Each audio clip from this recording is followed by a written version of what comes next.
When family members are acting in an extremely negative manner, even dangerous towards one, okay, how can that act after years of patience and pain? How can one act, I guess? Look, abuse is abuse. And Islam does not tell you to be patient against abuse. If you're being abused, then you have to take action and do something about it. It doesn't matter if it's from your parents, or from your husband, or from your wife. You have to take action, you have to protect yourself. It's a matter of sometimes protecting children. You have to do whatever it takes to protect the children. Safety comes first. And if there are situations of danger, then don't say there's a religious verdict or you're not a good Muslim if you spoke up about it or you tried to do something about it. There's no such thing. That's entirely bogus. It's entirely bogus. There's no such thing.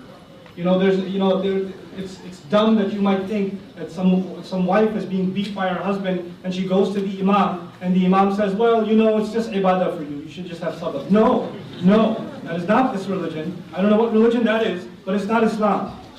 It's not Islam. We have no tolerance in our religion for abuse. There is none. The words of the Prophet ﷺ against abusers are very harsh. The Prophet ﷺ wouldn't even tolerate abuse against an animal. Rasulullah cursed the one who, he saw the smack mark on a donkey, and he said, may Allah curse the one who did this. He couldn't stand an animal being slapped on the face. An animal being slapped on the face. It's not something that we take lightly. And that's physical abuse. It's not a joking matter. Seek help. And even if it's a non-Muslim, are you going to go to the kuffar for help? Yes, go to the kuffar for help. If Muslims aren't helping you. And if they're professionals are helping you, then seek the help. Seek the hotlines.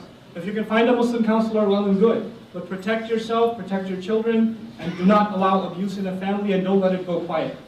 Don't let it go quiet. It is not something we can tolerate at all. This is the kind of thing that destroys a society from within when it's not addressed. If a spouse is abusive, do we make dua to stay with them, or dua to leave them? This is not a matter of dua, it's a matter of action, sister. And I don't know how you define abusive. But if your husband's abusive, you have no reason to be with him. And I'm not telling you to go get divorced, because I don't know what you mean by abuse. He came home and said, well, how come you didn't make chicken today? It's such abuse. I can't take this anymore. What the mom said, don't bring me into your situation. Seek a counselor, first of all. Seek a counselor, because this one line you said to me does not represent your situation. Your situation's a lot more complicated than this. And it's making, you know why these questions are important? Not so I can just, dodge them. But it makes you realize how many of us need this stuff, man. How many counselors are needed? There's a serious need of deal. We want to serve the ummah, become a counselor. This is really important. And by the way, don't become a counselor if you don't have a tough heart. If you're like the sensitive type, don't become a counselor. Because you'll be crying more than the guy comes in. You're not helping, bro. I got this. I don't know how you do it. Sorry.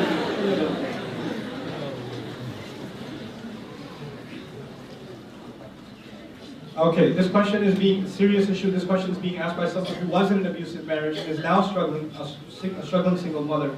I know that Allah has blessed me in so many ways, but I can't help but feeling so sad that I thought I did everything right before marriage, and I still ended up like this. How can I battle these thoughts? I haven't prayed in so long. You need to start praying, and you need to start thinking that Allah Azza wa Jalla put you in such a tough marriage, and you survived it.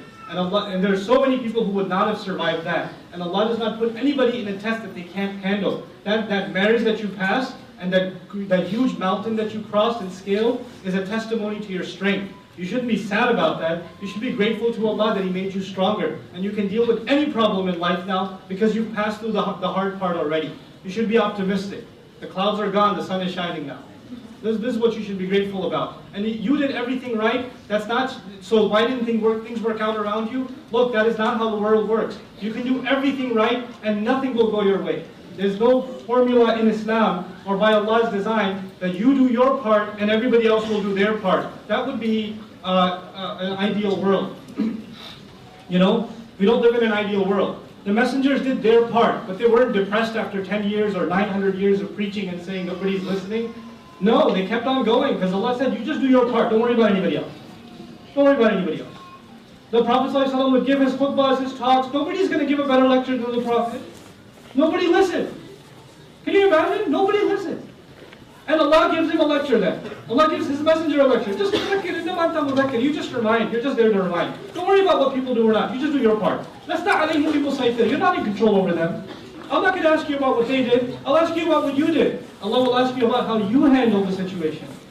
And wallahi, if Allah has given you that strength and you've recuperated from it, stop blaming Allah for what happened. Turn to Allah and be grateful that you are out of it, that your children are now in a better situation than they would have been otherwise.